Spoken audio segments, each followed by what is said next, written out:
कांग्रेस के युवराज और लोकसभा में विपक्ष के सांसद राहुल गांधी ने अपनी नई यात्रा का ऐलान कर दिया है। इस यात्रा को राहुल गांधी ने भारत डोजो यात्रा का नाम दिया है। इसके पहले राहुल गांधी भारत जोड़ो यात्रा कर चुके हैं, लेकिन अब एक बार फिर से राहुल गांधी ने सोशल मीडिया प्लेटफॉर्म पर जानकारी साझा करते हुए इस यात्रा यानी भारत डोजो यात्रा से संबंधित एक वीडियो शेयर किया है, जिसमें वो कुछ लोगों के साथ मार्शल आर्ट करते हुए नजर आ रहे हैं। चलिए राहुल गांधी के द्वारा शुरू की गई भारत डोजो यात्रा के बारीकियों को समझने की कोशिश करते हैं, लेकिन पहले डोजो शब्द को जान लेते हैं। डोजो, जिसे सामान्य शब्दों में समझे तो डोजो यानी मार्शल आर्ट का ट्रेनिंग सेंटर, जहां सेल्फ डिफेंस के लिए अलग अलग मार्शल आर्ट के फॉर्म सिखाए जाते हैं। सोशल मीडिया साइट्स पर शेयर की गई वीडियो में राहुल गांधी खुद सेल्फ डिफेंस के तरकीबों को बता रहे हैं और खुद भी उसे फॉलो कर रहे हैं। वैसे सोशल मीडिया पर इस वीडियो के साथ साथ उन्होंने एक मैसेज भी लिखा है। राहुल गांधी ने लिखा है, जियो जित्सु फिट रहने का तरीका है। भारत जोड़ो न्याय यात्रा के दौरान जब हम हजारों किलोमीटर की यात्रा कर रहे थे तो हमारे कैंप में हर शाम जियो जित्सु प्रैक्टिस का रूटीन था। यह फिट रहने का एक सीधा सा तरीका था, लेकिन यह जल्द ही एक कम्युनिटी एक्टिविटी में बदल गया। हम जिस शहर में रुकते वहां यात्रा में शामिल लोग और उन शहरों के यंग मार्शल आर्ट स्टूडेंट्स शामिल होते थे।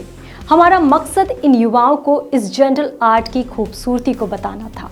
मेडिटेशन, जियो-जित्सु, आइकिडो और नॉन वायलेंट टेक्निक्स का कॉम्बिनेशन है। हम चाहते थे कि हिंसा की जगह उनमें जेंटलनेस हो, जिससे उन्हें अधिक दयालु और सुरक्षित समाज बनाने में मदद मिल सके। इस राष्ट्रीय खेल दिवस पर मैं आप सभी से अपना अनुभव शेयर करना चाहता हूँ।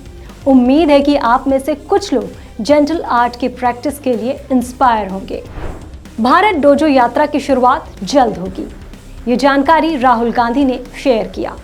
देश के लिए पहले भी राहुल गांधी भारत जोड़ो यात्रा कर चुके हैं, जिसमें उन्होंने कन्याकुमारी से कश्मीर तक और मणिपुर से मुंबई तक भारत जोड़ो न्याय यात्रा की है।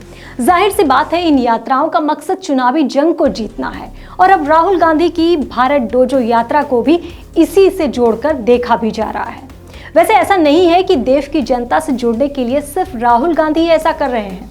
पहले भी बीजेपी द्वारा फिट इंडिया मूवमेंट की शुरुआत 29 अगस्त 2019 को माननीय प्रधानमंत्री नरेंद्र मोदी द्वारा की गई थी, जिसका उद्देश्य फिटनेस को डेली रूटीन में शामिल करना था।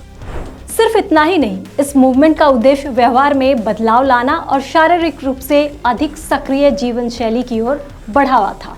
वहीं 2023 में बीजेपी ने जनसंपर्क यात्रा की शुरुआत की, जिसका उद्देश्य जनता से नेता सीधे रूबरू होंगे। 14 जनवरी 2024 को भारतीय राष्ट्रीय कांग्रेस नेता राहुल गांधी के नेतृत्व में भारत जोड़ो न्याय यात्रा की शुरुआत हुई। वैसे देश की जनता के साथ बेहतर तालमेल बनाने का ये एक सबसे अच्छा तरीका माना जा रहा है। अगर राहुल गांधी द्वारा शुरू की गई डोजो यात्रा पर गौर करें तो ये फिट इंडिया मूवमेंट से मिलता जुलता प्रतीत होता है।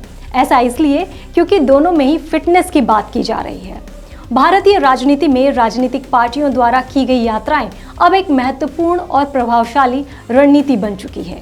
ये यात्राएं न केवल मतदाता जुड़ाव और स्थानीय मुद्दों को समझने में सहायक हैं, बल्कि चुनावी प्रचार और समर्थन जुटाने का भी एक महत्वपूर्ण तरीका लगने लगा है।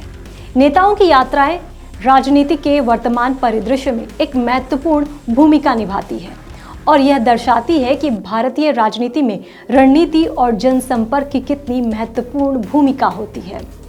राजनीतिक पार्टियों द्वारा की जाने वाली ऐसी रणनीतियों पर आपकी क्या राय है, ये आप हमें कमेंट बॉक्स में बताएं।